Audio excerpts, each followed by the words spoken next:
Oh, hello. 16 weeks to go, and it's very busy. It doesn't look very busy at the moment because I'm sitting here talking to the video diary. But the real work is obviously happening very much in the digital department at the moment, and one of the most busy areas of the digital world is the rotoscope and paint department. So we thought we would devote our production diary this week to genuine unsung heroes. These are the people that make the shots look as good as they look. They take them and they do what they need to do to have them ready for Kong or creatures or backgrounds to be inserted in. Behind me, I'd like a big killer whale that jumps over the ship, and I don't even notice it. It's a majorly important cleanup and preparation department in the digital world. Rotoscoping is the manual process of cutting out things that we don't want in the frame and leaving only what we want. So essentially you can think of roto as like a digital cookie cutter. Tedious digital cookie cutter. What tends to happen if a director is under pressure or stressed by making the day is you tend to say, don't worry about the blue screen, don't worry, we haven't got time, we'll shoot it and they'll fix it with the roto later. Well, these are the team that do the fixing later. We will work on 98% of the shots that are in the movie King Kong. This is what the shot looks like when you first open it. This is when you usually have your moment to yourself, cry or whatever. And you realize you have to roto each of these edges here.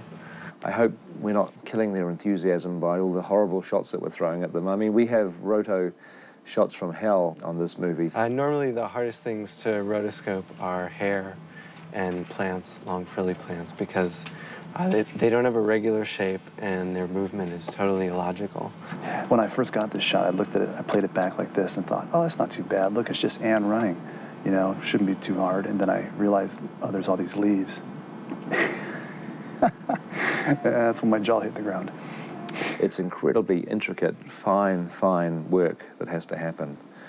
I'm sure the roto artists must suffer psychological problems. You know, we don't get to jump around the room acting like forest animals or anything. Or when I go outside and take a walk, you know, see these trees and plants at the side of the road, kind of catch myself imaginatively drawing lines around them. You know, one of the hazards of the job that they don't tell you about. Lots of people focus and concentrating while they carefully separate all these images that the director was too lazy to do on the day with a green screen or a blue screen. So I'm very sorry about that. We understand that's the process. It's all about getting the shots done so they can get home and start a whole new day the next day. So that's the roto part. We also do paint. Generally in paint, what we're supposed to be doing is removing things that aren't supposed to be there. They have to paint things out like reflections and windows. That would be through the windows, obviously, in that case. Mm-hmm. That's not a very good thing, hard to fix. For example, it's on the back wall, it's over this window, and probably worst of all, it's actually sitting on the window over the smudges. So it's not going to be easy. That's what we're here for. That's our job. All our work is unseen. If you saw what we did, that means we've made a mistake.